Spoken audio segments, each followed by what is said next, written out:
कसम खाता है कि आपकी आखिरी सांस तक सेवा करेगा। ये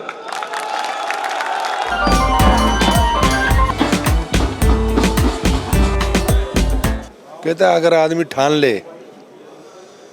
तो ऐसा कोई दुनिया का काम नहीं जो कर ना सके।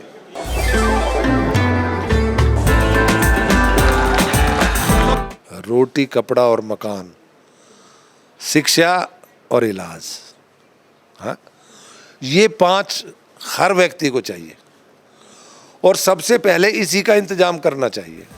हरियाणा विधानसभा चुनाव का चुनावी बिगुल बज चुका है, जिसको देखते हुए लगातार सभी राजनीतिक पार्टियों के प्रत्याशी मैदान में उतरे हुए नजर आ रहे हैं। लेकिन इस बीच बात करें हरियाणा में समालखा विधानसभा क्षेत्र की, तो समालखा विधानसभा से बीजेपी प्रत्याशी मनमोहन भड़ाना लगातार जनता के बीच जाकर कई मुद्दों को लेकर उनसे संवाद करते हुए नजर आ रहे हैं।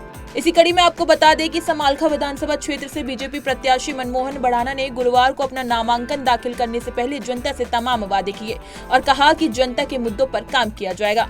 इस बीच समालखा विधानसभा क्षेत्र से भाजपा प्रत्याशी मनमोहन भड़ाना ने क्या कुछ कहा, देखिए हमारे संवाददाता की ये खास रिपोर्ट।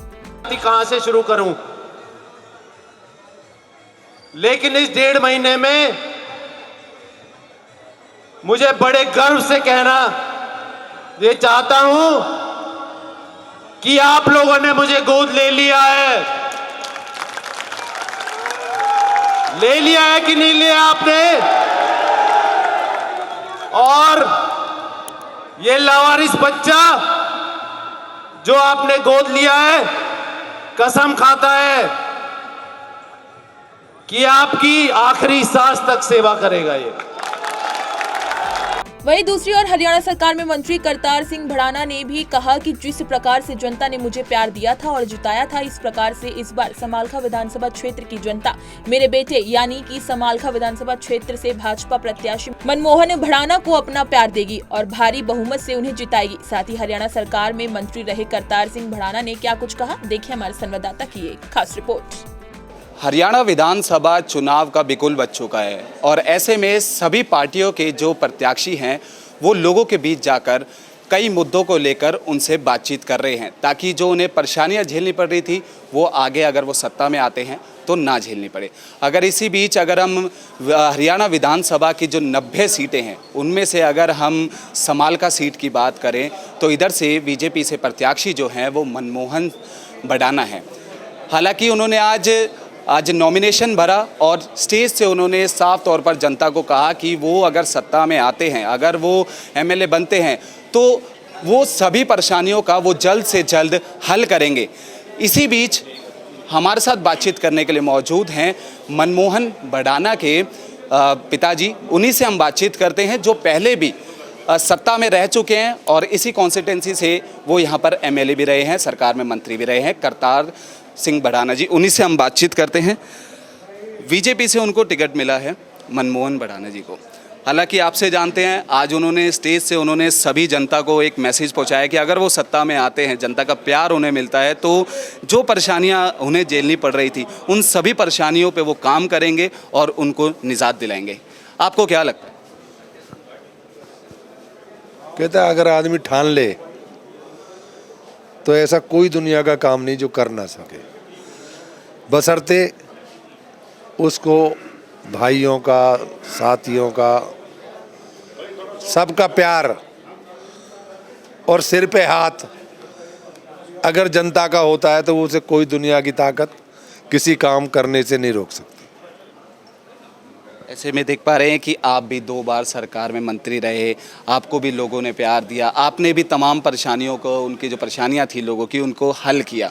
उसके बाद सत्ता में पलट आया, दोबारा से कोई और सत्ता में रहा, लेकिन इस बार क्या देख पा रहे हैं कि समालखा जो सीट है उस पर काफ़ी फाइट होने वाली है। क्या लगा? देखिए ऐसा है, फाइट तो सभी जगह होती है, लेकिन सबसे बड़ी बात जो लिखा है वो होगा। न पल घटता है न पल बढ़ता है, जो लिखा वही होता है। और सबसे बड़ी बात यह है कि हम सबका जो सोच है, जो हम चाहते हैं, जो मुझे प्यार करते हैं, जिन्हें मैं प्यार करता हूँ, ये चाहते हैं कि वो सबसे ज़्यादा देश को प्यार करते हैं और देश को प्यार करते हैं मोदी जी। हम लोग पूरा हिंदुस्तान का बच्चा बच्चा अपमान नहीं चाहता है, वो देश की शान चाहता है और वो देश की शान के लिए लड़ाई लड़ रहा है और वो जब लड़ रहा है तो जीतेगा भी। ये ऊपर नीचे होती रहती हैं, लेकिन मोदी जी की जो सोच है वो एक ही सोच है कि मैं इस देश को विश्व गुरु कैसे बनाऊं, और विश्व गुरु तब बनेगा जब किसी भी चीज़ की कमी नहीं रह जाएगी, ना नौकरी की रह जाएगी, ना हॉस्पिटल की रह जाएगी। मतलब जो अमेरिका से ज़्यादा विकास होगा, इंग्लैंड से ज़्यादा विकास होगा, चाइना से ज़्यादा विकास होगा, तभी तो विश्व गुरु बनेगा। और फिर उनकी सोच से आजकल मुख्यमंत्री जी सैनी साहब वही सोच लेके चल रहे हैं। नौकरियों में खट्टर साहब ने भी बहुत ज़्यादा दिल दिखाया, जिनको कभी नौकरी नहीं मिलती थी उनको भी मिली, वो भी मोदी जी की सोच थी। और आज सैनी साहब जो कर रहे हैं वो भी मोदी जी की सोच है, क्योंकि आपने देखा है कि मुख्यमंत्री से मिलने के लिए बहुत कई दिन लग जाते थे, लेकिन अब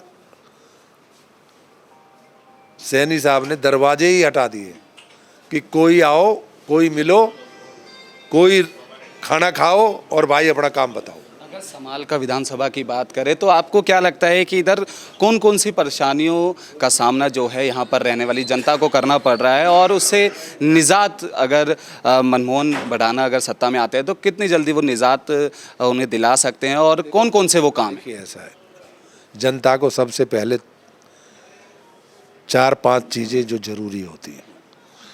पहला रोटी, कपड़ा और मकान, शिक्षा और इलाज।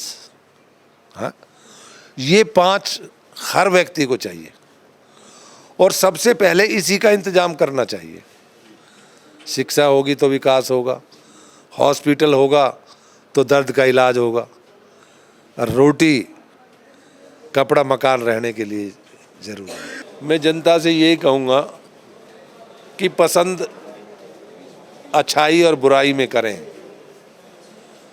बेटा तो सभी प्यारे लगते हैं, बच्चे सभी प्यारे लगते हैं, लेकिन जो पड़ोस को भी और दूसरे प्रदेश को भी अच्छा लगे उसको पसंद करना चाहिए। तो बिल्कुल ये थे हमारे साथ बातचीत करने के लिए मौजूद जो समालखा सीट से जो बीजेपी के कैंडिडेट है मनमोहन बढ़ाना, उनके पिताजी करतार सिंह बढ़ाना जी, जिन्होंने साफ तौर पे कहा कि जनता ने जैसे मेरे को प्यार दिया, मुझे जिताया, वैसे ही इस बार जो इलेक्शन में यहाँ से जो मनमोहन बढ़ाना जो इनके बेटे हैं वो खड़े हुए हैं, उनको भी ऐसा ही प्यार मिले ताकि जो परेशानियाँ अभी तक झेलनी पड़ रही थी उससे भी आप सबको निजात मिलती रहे। कैमरा पर्सन विकी के साथ कुणाल शर्मा, पंजाब केसरी, दिल्ली।